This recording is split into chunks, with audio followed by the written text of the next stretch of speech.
Avant que l'émission commence, laissez-moi vous dire que je suis content d'être de retour pour cet épisode 5.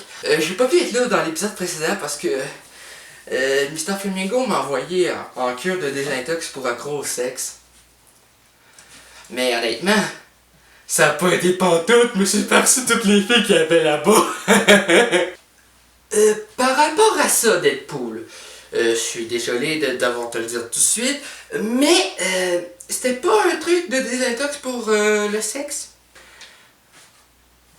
Quoi? C'était un centre de soins pour les MST. C'était pas pour les accros du sexe? C'était pourquoi de bord? Les maladies sexuellement transmissibles.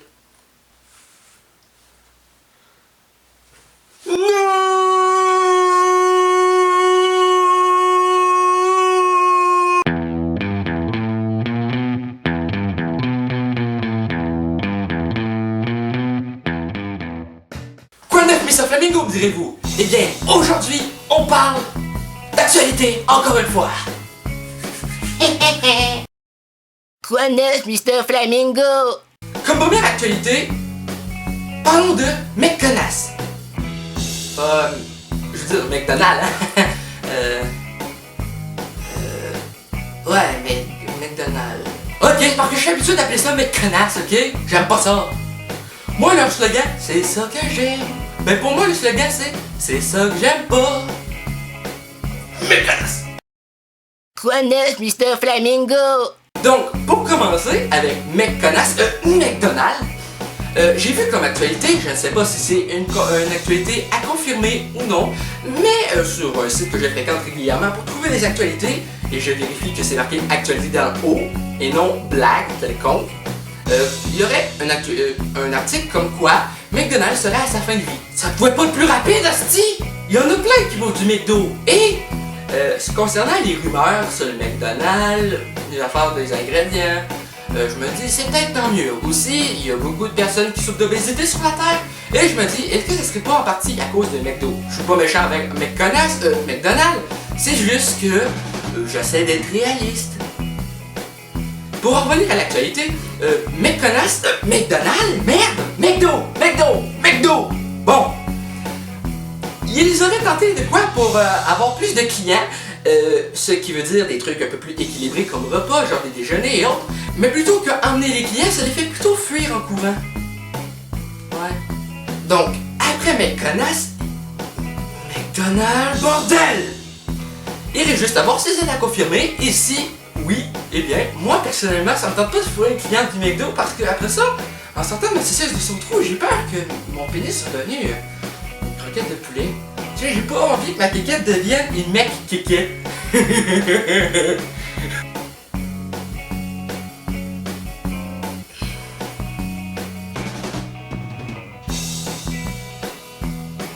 ce que t'as trouvé. Ouais, t'as plus que ça finalement. Quoi de neuf, Mr. Flamingo?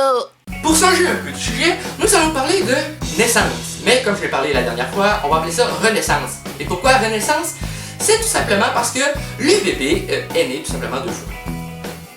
Comment est-ce possible, me diriez-vous? Eh bien, c'est très simple! Eh oui, très simple. Eh bien, lorsque la mère et sa famille, dans le fond, son conjoint et ses 4 autres enfants, parce que là, elle atteint son 5e, eh bien, ils vont à l'échographie et lors de l'échographie en question, ils voient quelque chose de terrible. Le bébé est en train de se faire voler son sang par une tumeur qui est dans le corps de la mère et reliée au bébé. Donc, pour eux, ça a été la panique. Je peux pas mettre la vidéo, parce qu'il y a une vidéo qui vient avec ça, où on nous montre un peu l'opération. Genre, parce que ils ont dû opérer. Ils sont allés dans un hôpital un peu style prénatal, chirurgie prénatale au Texas. Et ils se sont fait donner l'opération pour la femme. Dans le fond, je vais vous expliquer l'opération. La femme se fait faire comme un peu une césarienne. Donc, le bébé est sorti du ventre de la mère, mais il est encore dans le sac amniotique. Mais le sac amniotique et le bébé, qui est dedans, il est sorti qu'à moitié du ventre parce que s'il sortait au complet, l'utérus de la femme penserait que la grossesse est finie et donc arrêterait comme la productivité de transfert de nourriture vers autres affaires de transfert sanguin, alors que le bébé se faisait voler du sang par la tumeur. Donc, vous irez voir la vidéo, je peux pas mettre ça parce que de un, je pense qu'il faut du son. Et moi, quand je capture des vidéos, je suis pas capable d'avoir du son.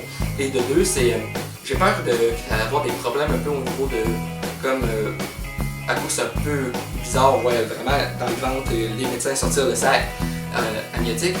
Donc, ben moi, une fois, j'ai fourré avec une fille, mais je n'étais pas rentré par la bonne porte, si tu vois ce que je veux dire. Fait qu'après ça, en sortant la cesse du trou, ben après ça, je suis rentré par la bonne porte. Si tu vois encore ce que je veux dire. Et dans le fond, je suppose qu'on peut appeler ça une repénétration. Non. Ah. Une double péné? Non. Mais comment on appelle ça dans ce cas-là? Je veux te dire comment on appelle ça, moi. On appelle ça de l'anal. De l'anal? L'anal, c'est pas l'endroit où on fait caca. C'est par là qu'on fait caca. Donc, quand tu rentres ça dans la mauvaise porte, ce qu'on appelle le trou de cul, c'est de l'anal. Oui, monsieur.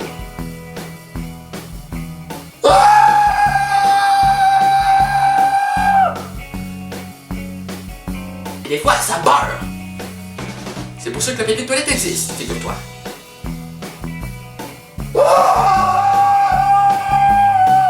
Mon bon malade va être en tabarnak! Je m'attendais pas à voir partir de même, moi, tabarouette. Quoi neuf, Mr. Flamingo? Et maintenant, sans plus attendre, troisième revue. Quoi neuf, Mr. Flamingo? On a parlé McDo, maintenant parlons d'une autre compagnie. Il y a un nom qui m'y a à l'esprit. Mark Zuckerberg. Il y a eu des actualités de Facebook, mais qui ne sont pas vraiment liées à Facebook. Oui et non, disons. Parce que la compagnie qui répare le plus jeune milliardaire de ce monde, maudit que je t'envie, mon homme. Parce que moi, j'ai pas de plus de scène. Les vidéos m'apportent rien. Moi, c'est des planètes non plus d'ailleurs. Enfin bref, c'est des personnes qui ont eu un fameux courriel de, supposément, Facebook, comme quoi leur compte aurait été limité vont être limités plutôt pendant un temps indéterminé jusqu'à temps qu'un monde vont actualiser leurs infos en cliquant sur le lien qui est dans le courriel. Mais en fait, si tu regardes le lien, ou plutôt le courriel, c'est pas tout Facebook. Non, non, non, non, non. C'est un arnaqueur. Donc, en cliquant sur le lien, ça t'amène un virus dans ton ordinateur. Et je me suis servi de ma notoriété inexistante sur Internet pour en parler et passer le message. Je pense en tout cas que c'est très important et qu'il faut pas que le monde tombe dans le panneau. Tout ça pour dire qu'être vigilant, c'est l'important quand tu reçois des courriels et que ça te demande des informations personnelles, soit une carte de crédit ou un lien. Parce que normalement, les liens, c'est des virus. Donc j'espère que ce 5e épisode de Quoi de Mr. Flamingo vous a plu. J'ai pas mis beaucoup d'humour comparé à d'habitude parce que je voulais traiter d'actualité de façon un peu plus sérieuse. Mais je vais regarder ça pour les épisodes à venir. Ne manquez pas la vie sur le Mikey numéro 17 hors série spéciale Batman dès demain à 17h. Donc, c'était Nickel Flamand, alias Mr. Flamingo, et je vous dis bye bye!